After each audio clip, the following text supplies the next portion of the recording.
What's your reaction just to what's been going on the last few days with the NCAA stuff, with all the widening of that? Yeah, I mean, it's sad, in a lot of ways. So many people are affected by it. Obviously I feel bad for Sean. Sean and I work together at the USA basketball. We coach together. I don't know any more than what's been out there reported, but certainly for the game of basketball, for college basketball, there's obviously a lot of things that need to be changed. Having been in that for so long, would you like to see, for example, just allowing kids to sign with agents and have representation early, or make endorsement money? Are there changes you Well, I've always said that they're going to have to work with the NBA, but these kids need to be allowed to go out of high school. That's where the problem occurs, and I've always said that you have to manage all the things that are going on, and when you have agents and other people involved, a lot of times the coach aren't privy to those things. So I think the guys that are certainly clearly good enough to go should be allowed to go.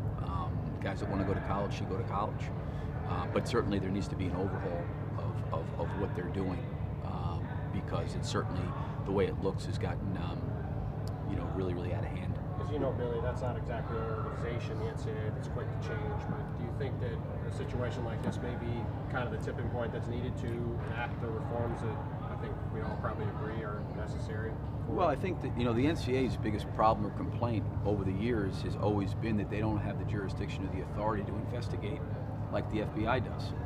And it may be in some ways the NCAA's, not that they're happy about what they've uncovered because they're in charge of it, but they've been able to kind of go in there and do some things. Now, how all this stuff's leaking and who's leaking it and how it's getting out, whether or not it's coming from the FBI, I don't know any of that stuff. Sure. But the NCAA really is incapable of managing all this stuff because they don't have the jurisdiction. They can find things out, but a lot of times, they're way behind and the last to know.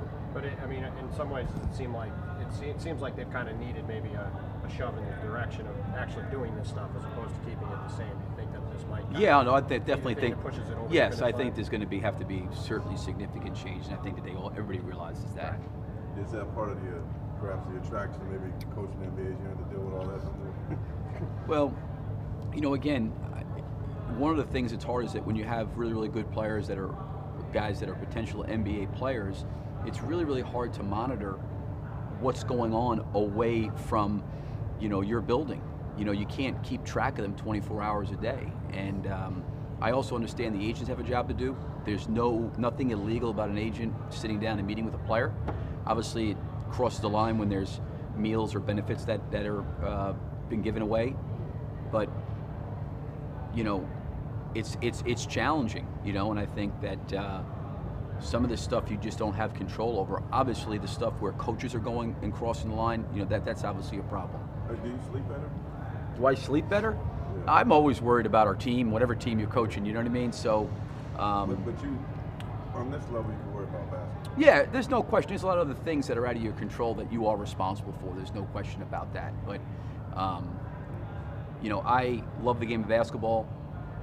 When this opportunity came about, it was really more. It wasn't more about getting out of college as much as it was for me. Is there's a lot of things you have to do in college that is not necessarily basketball related or directed towards basketball. And here, it's basketball all the time, and that's what I love. I loved my time in college. It was great. I really enjoyed it. But there's a lot of other things that you're doing that you're not having to do here at this level. Billy, who are you going with at shooting guard tonight? Josh. His performance last time against Golden State, does that come into the logic at all, or is it? Well, like I said after before the Sacramento game, just try to give him some opportunities here. I thought he did a good job against Sacramento, and see if he can build off of that tonight. You guys have done a good job defending Klay Thompson and Draymond Green in particular this season. Is that just a small sample size thing, or what are you guys doing against those guys? Nothing in particular. Obviously, it's again, I think the last two games probably have nothing to do with this game. I don't know if there's anything we've done special. Certainly, you have to have an incredible attention to detail. You have to have great communication, and you got to be physical to get through screening, and you got to be able to stay really locked into their cutting and movement. And obviously, Klay is terrific, at moving away from the ball and getting out in transition. And you've got to be mindful to find him because of how quickly he gets shots off and how quickly he can change a game.